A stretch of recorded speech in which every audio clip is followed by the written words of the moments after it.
When you're headed out to sea and a crew member is notified there's been a death in the family, you never know what's going to happen.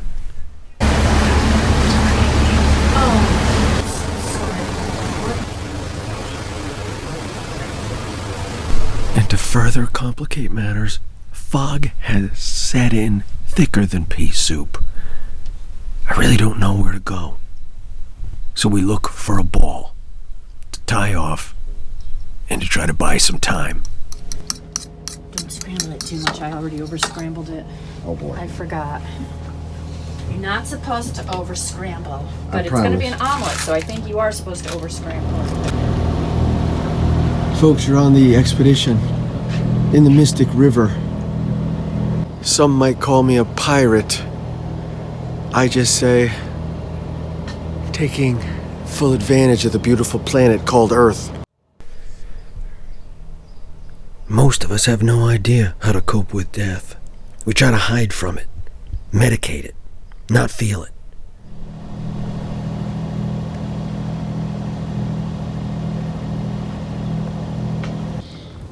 Step one is attempt to... Scientists have studied human behavior for many, many years, and they've decided that there's 5 stages of dealing with death, loss, grieving, and all that. First of which is denial. You just kind of pretend it didn't happen, which is usually followed by anger that could last for a long time, and then bargaining, which leads into a depression, and then finally followed by an acceptance. Oh my gosh, you got that night. Oh, that looks good.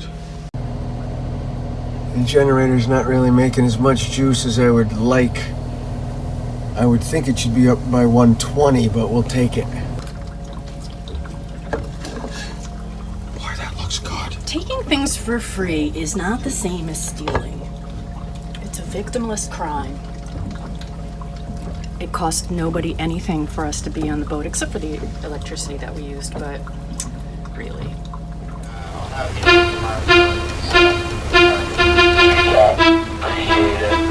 Just got kicked off the ball. They were not happy campers. Now we're looking for a new home. We're gonna try to drop anchor somewhere, maybe over by Fisher's. I really don't know my way around these waters. I've studied the charts. I know it's foggy. I don't want to fool around. Anchor right here. Okay. That's where we are, right there. I know, yeah. It's beautiful here. This is one of my... Every place is my new favorite place, but I'm just Just about a mile away, all of a sudden we realize we're at a kind of an iconic place here, Mason Island. This is a place where they do retreats and spiritual things, trying to get in touch with yourself. Never did quite get in touch with myself quite good enough. That's whatever I want to as soon as we can. Copy, thank you. Sam, Nick. And as it turned out, it is a Catholic retreat center on Ender's Island that I had gone before in a previous lifetime. So I simply tucked my hair up under my hat and I went in to say a prayer. Not sure if this, what I'm about to say is politically correct, but we've just pirated our way onto Ender's Island.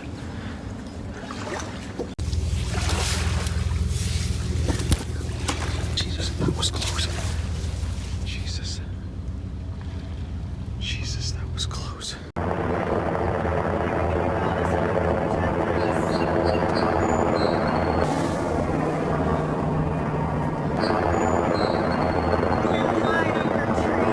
I feel like Ray Liotta in the Goodfellas.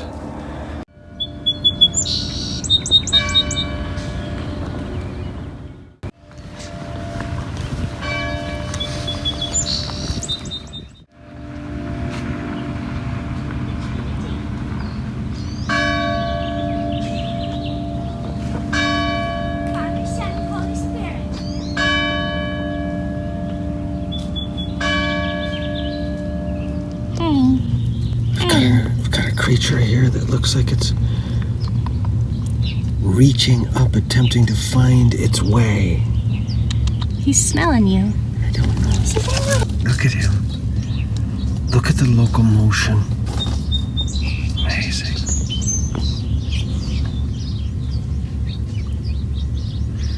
Can I get a close-up on his face? Back up.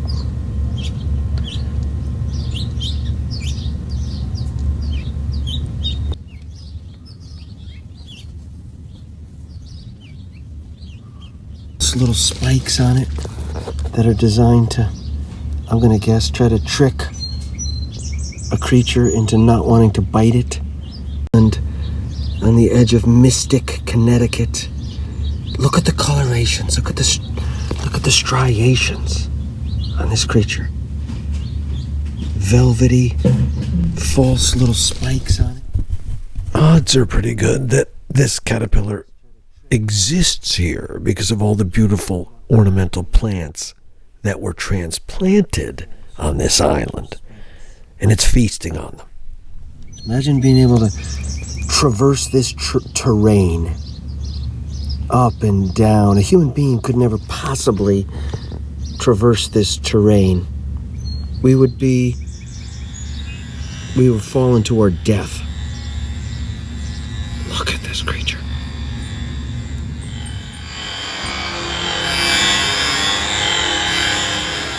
Hard to believe it. I believe this is an example of multiflora rose. And look at the pollinators.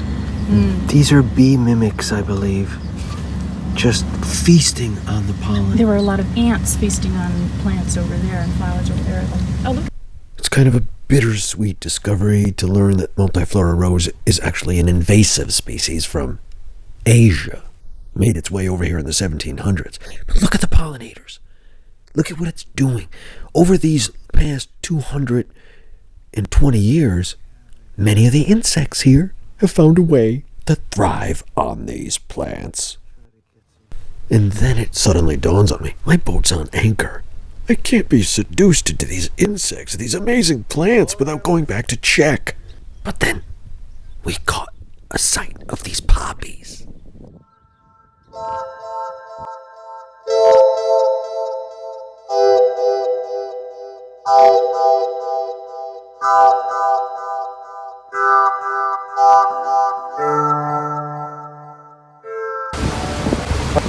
You gotta be kidding me! Pure sunshine! 10 minutes ago! Giant fog bank just moves in! What happened to him?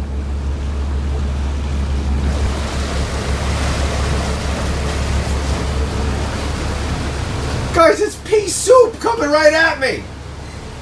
Gotta be kidding me! There's like no visibility! Fire up the radar! Transmit radar. Captain! Transmit radar. No visibility. Yikes! Yikes! Long Island Sound is perhaps one of the most challenging bodies of water because of the fog. We've got extremely difficult navigation. We gotta get home, folks. We gotta take care of a kitty cat. Gotta check in with the troops. It's crazy.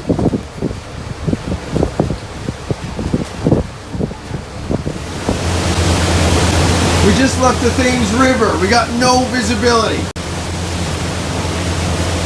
Probably one of the moments when you realize, alright, it's one thing to have radar, it's one thing to have a good clue as to other boats. We can see that there's no other boats on the radar right there. We're clear. Problem is, you got submarines coming in and out of here. You do not know if a submarine is going to be coming up from underneath. They got to pray somebody's paying close attention. Thames River, pulling into New London. You don't know what's underneath you. You just gotta hope. It's probably the densest fog we've ever been in. Can't see squat. Really got to pay attention to the instruments. No visibility at all. This is absolutely crazy. Just stay on the purple line and we should be good. We're doing about 240. Stay with 240 and you're good. What else could be a hazard here? I don't know. Radar's functioning like a champ. As long as the radar continues, we'll be good. If she craps out, we're screwed.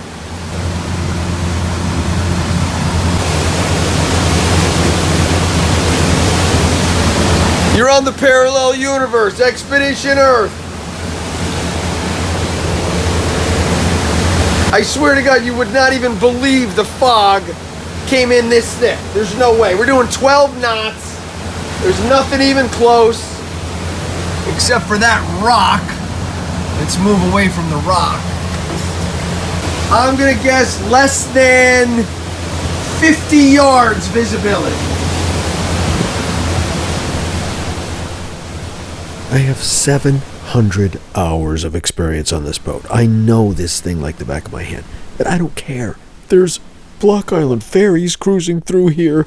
You have no idea what could happen if your electronics malfunction. No visibility. No, path south of the PI buoy. We're northeast bound for New London Harbor. Mary Ellen.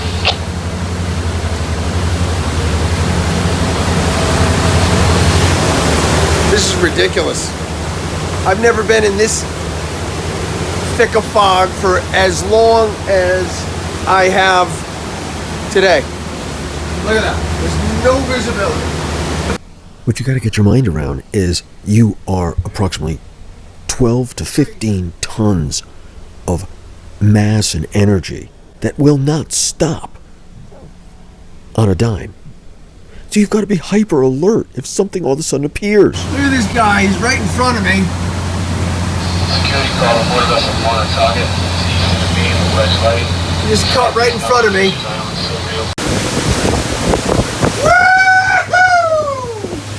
We got some visibility, baby! Yeah! I can see the bridge! There it is! I swear to God, we got so thick in the fog, I was unable to... I kept feeling like I was going around in circles! And I wasn't, but I kept spinning and trying to stay straight. I kept going towards land. It was like I was at the nexus of the universe. It was crazy. Perhaps something like the Bermuda Triangle right here in Old Saybrook. Woo!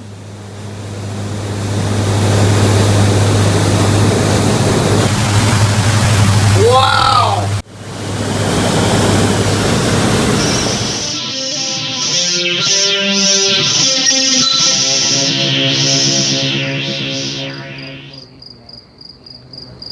We got a great tree frog right here on the edge of the pool. Look at this beauty. There was dozens more last night. His vocal sac is completely inflated. It's a male. If you shut the light off, we might be able to get him to vocalize, Race.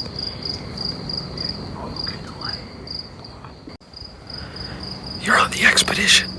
Scott Tucker with Race August Tucker. It's Saturday night, June 1st. We made it back alive from the fog trip from hell. And out here at the pool are great tree frogs calling. Males calling for females. They don't belong here. They shouldn't be here, but we're going to catch them vocalizing. Maybe we can capture them and relocate them. There was dozens more yesterday night. Or last night. Dozens? Yeah, there was like probably 3 dozen. Probably around there. They're still here. They just haven't come out yet. It's just turned dark. Look at this thing here. Watch this.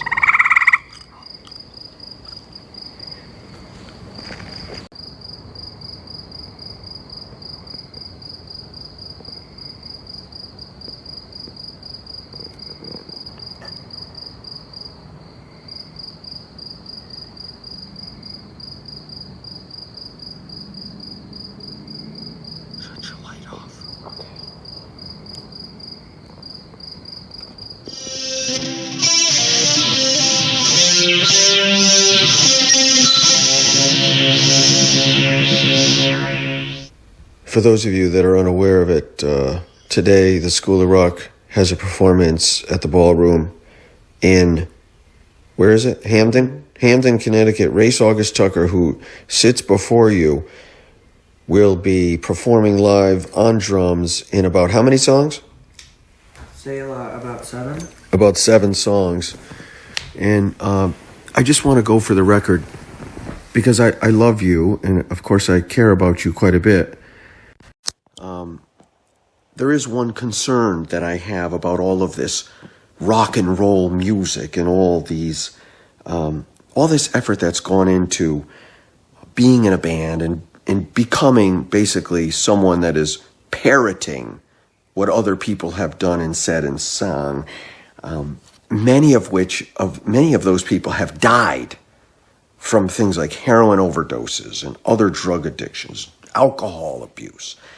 I just want to be kind of clear that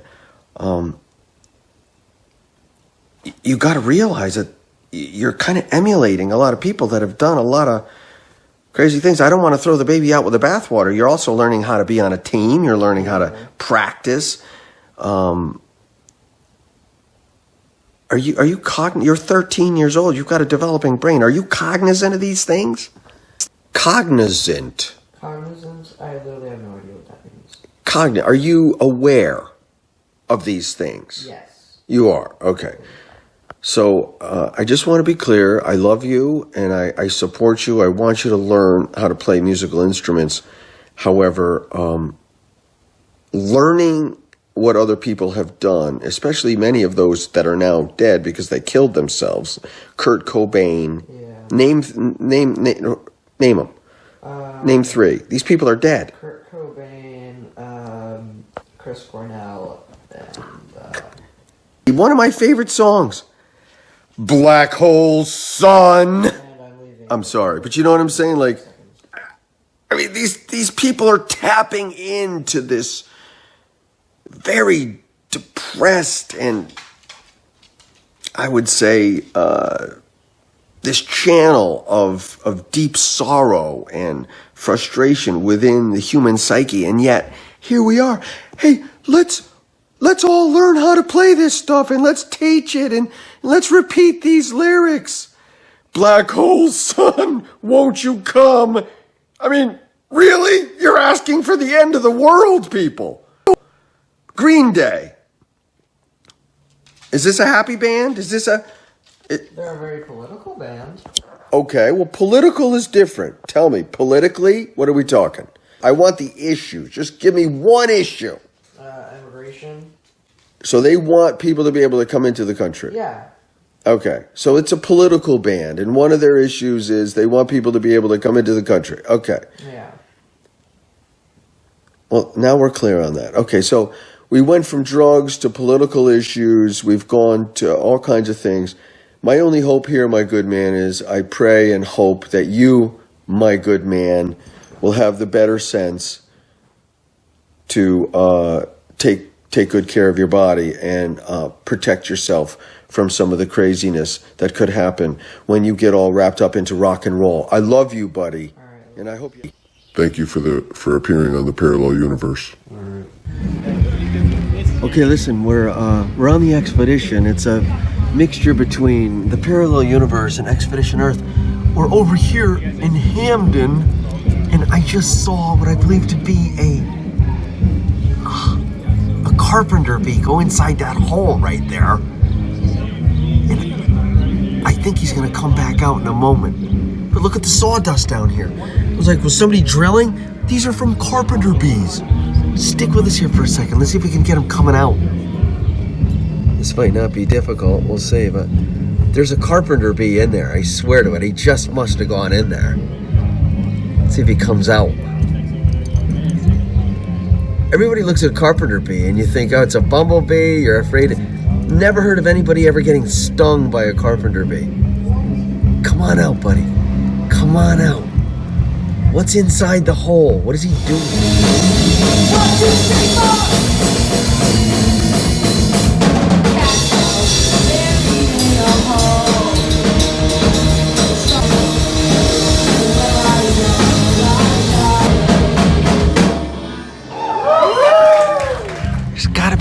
reason. Why are they inside these holes? It looks like it does a bend around turn to the left.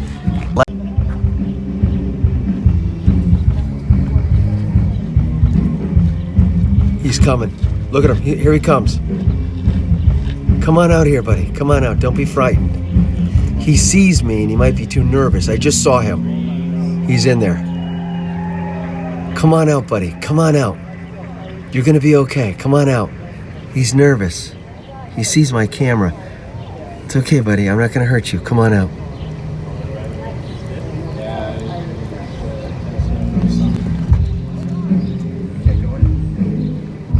Here he comes.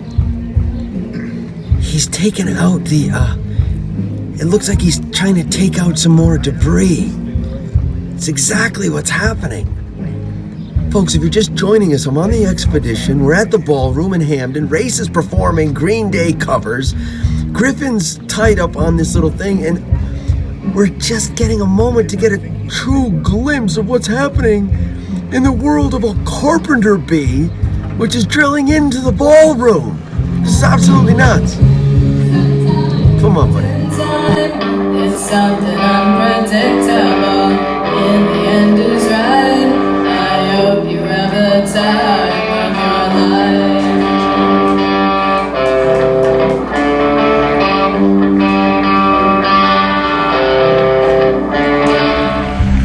Listen, we're at the ballroom here in Hamden, Connecticut. And Race is inside performing. Griffin is tied up right here behind me somewhere. All of a sudden, we look down and look at this. Guys, we've got carpenter bees. Carpenter bees.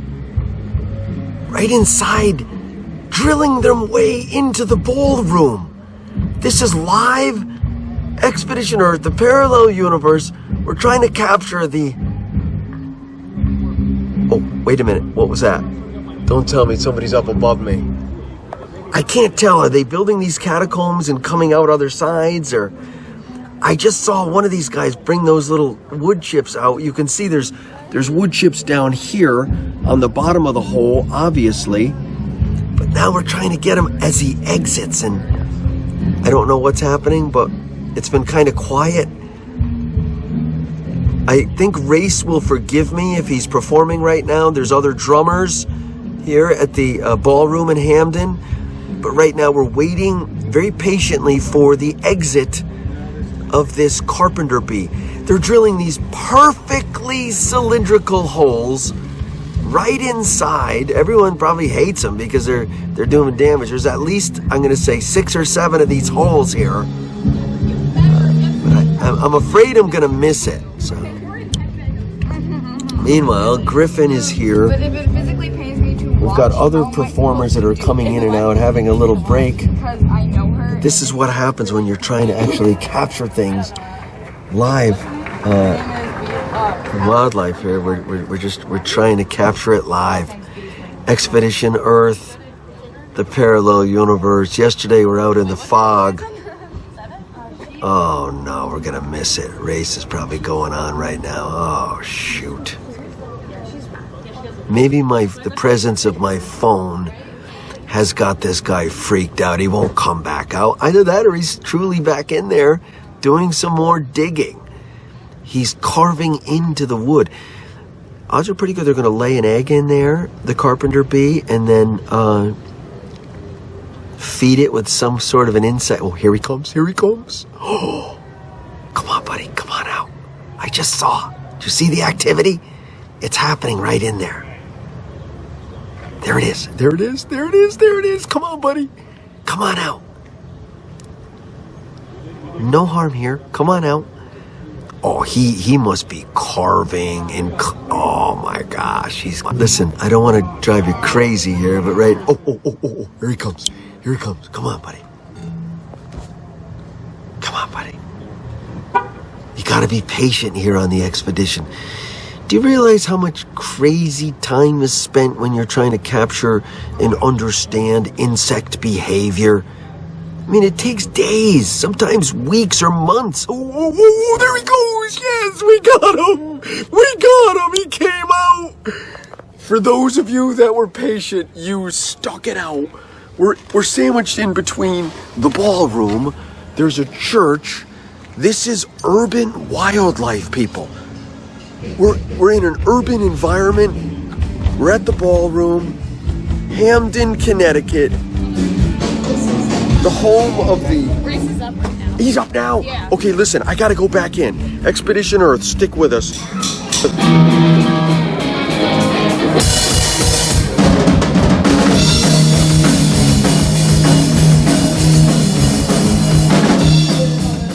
I mean, it takes days, sometimes weeks or months. Oh, there he goes!